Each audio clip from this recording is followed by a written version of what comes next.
नमस्कार दर्शक बंधु आसंतु आज आलोचना करिबा वैदिक शिल्प शास्त्र दर्शन बा वास्तुशास्त्र दर्शन कार्यक्रम। एही क्रम रे आमे आज वास्तु विचार क्रम रे आज आलोचनार विषय रही गृहस्थरे शौचालय बा पायखाना बा टॉयलेट से विषय आलोचना करिबु। तार उपयुक्त गृहस्थरे उपयुक्त स्थान बा दिग केउं दिगटी टॉयलेट पाई सर्वोत्तम एवं केउं दिग अत्यंत क्षतिकारक गृहकर्तार पाई से विषय आज आम विशद भाव आलोचना करिबु। आपण निश्चित आपणकर घर जेतेबेले प्लान करूचंती बा शुभ दउचंती सेही समय ही आपण ये जिनस गुड़ी को आपण ध्यान दवा उचित। नहले आपण जदि घर करी सारिकी ध्यान दउचंती देखुचंती निश्चित भाव में आपण भूल करिथिबे, भूल दिगरे टॉयलेट रखी देइथिबे जहाँकि आपणक पई एक अशांति कारक दुख कष्टर कारक हो जाता है सही कर्मटी। तेबे आसंतु जानिबा शौचालय बा पायखाना गृहस्थरे केउं दिगरे रहिबा उचित। आपण सदा सर्वदा जानि रखंतु वायव्य कोण वास्तु अनुसारे वायु कोण अर्थात उत्तर एवं पश्चिम कोणटा होची वायु कोण। उत्तर एवं पश्चिम कोण से वायु कोण होची वास्तु अनुसार श्रेष्ठ कोण निजर शौचालय पायखाना बा टॉयलेट बा पायखाना टांकी इत्यादि करबा पई। आपण सेठी ही करिवे सर्वोत्तम शुभ रहिबो। जदि आपणकर किछि असुविधा रहउछि आपण आग पछ करबा पई चाहुछंती निश्चित भावरे सेही आपणकर उत्तररु वायु कोण भितर मध्य आपण पायखाना बा टॉयलेट करि परिबे। उत्तररु जेपरि ईशान्य आड़क केबे भी आपण बढ़िबे नाही, ये अत्यंत क्षतिकारक बा अशुभ। उत्तररु आपण वायव्य भितरे टॉयलेट करि परिबे, नले आपणकर पश्चिम प्रदेशर करि परिबे, पश्चिमरु वायव्य आड़क मध्य रखि करि परिबे एवं दक्षिण रे मध्य आपण करि परिबे चलिबो। दक्षिणरु जेमति आग्नेय आड़क आपण न जिबे एवं से दक्षिणरु नैऋत्य आड़क भी बेसी माडिबे नै, से मझा मझिरे आपण करिबे। एवं जदि भी करूचंती पश्चिम रे से पश्चिम मिडिल ले आपण करि परिबे। पश्चिमरु नैऋत्य कोण पर्यंत जिबेनी ताकू छाड़ी करिबे। नैऋत्य कोण रे केबे भी टॉयलेट करिबे नाही, ये मध्य मास्टर बेडरूम रो स्थान निश्चित से स्थान रे जदि टॉयलेट करूचंती ये मध्य कर्ता पई एक अशुभर कारक होइते। आपण ए दिग गुड़िकर करेंगे निश्चित मन रखु। पुणी थे आपण वायव्य कोण रे होची सर्वश्रेष्ठ आपणकर पायखाना टॉयलेट करने। जदि वायव्य को आपण असुविधा होची आपण आग पछ करिया पई चाहुचंती आपण उत्तररु वायु कोण आड़क जाई परिबे, उत्तररु ईशान्य आड़क जिबे नाही एवं पश्चिम रे करि परिबे, पश्चिमरु वायु कोण आड़क जाई परिबे, पश्चिम मिडिल ले करि परिबे किंतु नैऋत्य आड़क आपण जिबे नाही एवं दक्षिण रे करि परिबे पूरा मिडिल दक्षिण रे, दक्षिणरु आग्नेय आड़क मध्य जिबे नाही, दक्षिणरु नैऋत्य आड़क मध्य पूरा नैऋत्य कोण रे मध्य करिवे नाही, दक्षिण रे मिडिल ले करि परिबे, नैऋत्य कोण रे केबे भी टॉयलेट करिवे नाही।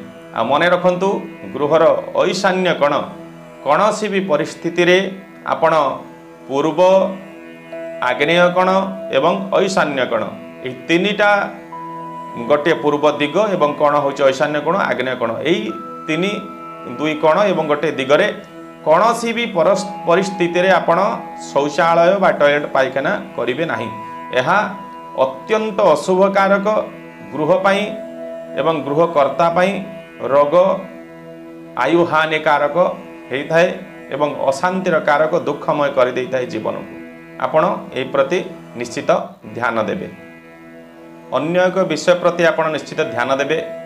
जेतेबेले आपण पायखाना बा टॉयलेट टी को से कमोड पायखाना हो आपणकर आमर भारतीय पायखाना जेतेबेले स्थापन करूछंती तार दिग मध्य आपण निश्चित भाव में देखिबे। जेपरी आपण से मलत्याग समय रे आपणकर मुख पूर्व बा पश्चिम को न हुए, बुझि पाले। आपण से पूर्व एवं पश्चिम दिगरे मुख केबे भी करिकी बसिबे नाही, सेही पोजिशन आपण कमोड बा हमर इंडियन टॉयलेट को रखिबे नाही, सब बेले उत्तर एवं दक्षिण मोड रे रखिबे। जेतेबेले आपण मलत्याग रे बसुचंती उत्तर मुख बसतु नले दक्षिण मुख बसी पारिबे। एही प्रकार पोजिशन ले आपण रखिबे पायखाना गुड़िक। जदि आपण पूर्व बा पश्चिम मुखारे रखुचंती एवं मलत्याग से पोजिशन ले बसी करूचंती निश्चित आपणकर स्वास्थ्यर हानि होता है। मलद्वार संबंधी रोग जमीती वृद्धि घटी है विशेष करी अस मलकंटक भगंदर इत्यादि प्रकार द्वारा स्वास्थ्य हानि घटी है। निश्चित भाव में ये विषय प्रति आपण ध्यान देवे। शौचालय द्वार ये मध्य आपणकर ध्यानर विषय। आपण सदा सर्वदा दक्षिण प्रदेश रे द्वार रखिबे नले पश्चिम प्रदेश रे, अर्थात आपण से पश्चिम पटरु ही पशिबे बा दक्षिण पटरु पशिबे पायखाना को से द्वार रखिले निश्चित भाव में आपणकर शुभ होता है। आपणकर वेंटिलेशन पई आपण उत्तर रखिपारे नले पश्चिम रे मध्य आपणकर वेंटिलेशन पई आपण झरकाटे रखी पारिबे। यही प्रकार व्यवस्था आपण निश्चित भाव में आपणेबे। अन्य एक विषय मध्य आपण ध्यान देबे।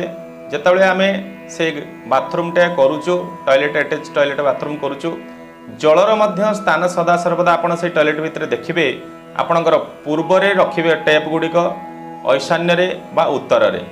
आपण तीनटा दिगरे आपणकर पानी टैप गुड़िक रखंतु सदा सर्वदा पूर्व ईशान्य उत्तर। अग्निकण रे एवं नैऋत कण रे केबे भी आपणकर पानी टैप रखंतु नाही। यह मध्य एक अशुभ बा वास्तुदोष सृष्टि करिथाए। आपणकर बाथरूम रे आपण जेतेबेले बेसिन बसौचंती बा शावर बसौचंती एगुडी को मध्य आपण सदा सर्वदा सही उत्तर पूर्व एवं ईशान्य कण रे रखंतु। आ जदि आपण गीजर बसौचंती बा हीटर रखुचंती निश्चित भाव में आपण आग्नेय कण रे सेगुडी को रखंतु। यह ठीक एवं वास्तु अनुसार आपण शुभ फल प्राप्त करिवे। आपणकर शौचालय बा टॉयलेट बा पायखाना जो रखुचंती आपण सदा सर्वदा ध्यान देवे। जेतेबेले आपण 2 महिला बा 3 महिला घरटा करूचंती ओपरर पोजिशन मध्य ठीक आपण समान भाव में रखिबे। आपणकर ठीक जदि वायव्य कण रे आपण टॉयलेट टे रखिचंती बाथरूम टे रखिचंती ठीक ताहारी ऊपर ही से टॉयलेट बाथरूम रहिबा निश्चित वास्तु अनुसार ठीक। वर्तमान लोक कौन करुछंती सुविधा मुताबक तले टॉयलेट से वायव्य कण रहिला पुणी से जाइकरी ऊपर आ गोटे जगह टॉयलेट करदेले। केबे भी आपण ठाकुर घर ऊपर टॉयलेट आपणकर बेडरूम घर ऊपर टॉयलेट बा आपणकर किचन बा रोसई घर ऊपर टॉयलेट एगुड़ी केबे भी करिवे नाही।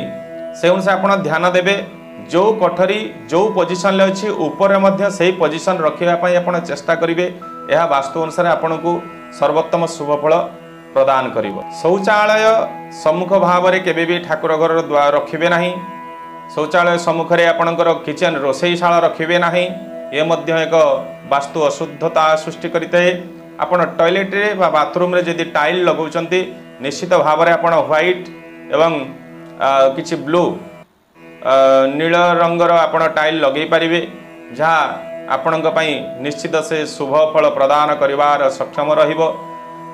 आपण निश्चित भाव में बुझी पारिथिबे मोर आशा जे आपणकर टॉयलेट बा बाथरूम जतले करिया पई जाउछंती जो विषय गुड़िक आलोचना मु कली से विषय प्रति आपण निश्चित भाव में ध्यान देबे जहाँ कि आपणक पई वास्तु शुद्धतार कारण हवा सहित अशुभ फलरू आपण वंचित रहिबे एवं आपणकर सुख सौभाग्य से गृह भोग करिवो चिरदिन पई। तेबे दर्शक बंधु आज जो ए कार्यक्रम आलोचना आमे एटी आज समाप्त करिबा। पुणी थरे आगामी अध्याय एक नूतन भिडियो आपण मान सहित देखा हबो। सेतेबेले जाए ओम नमः शिवाय। जय जगन्नाथ।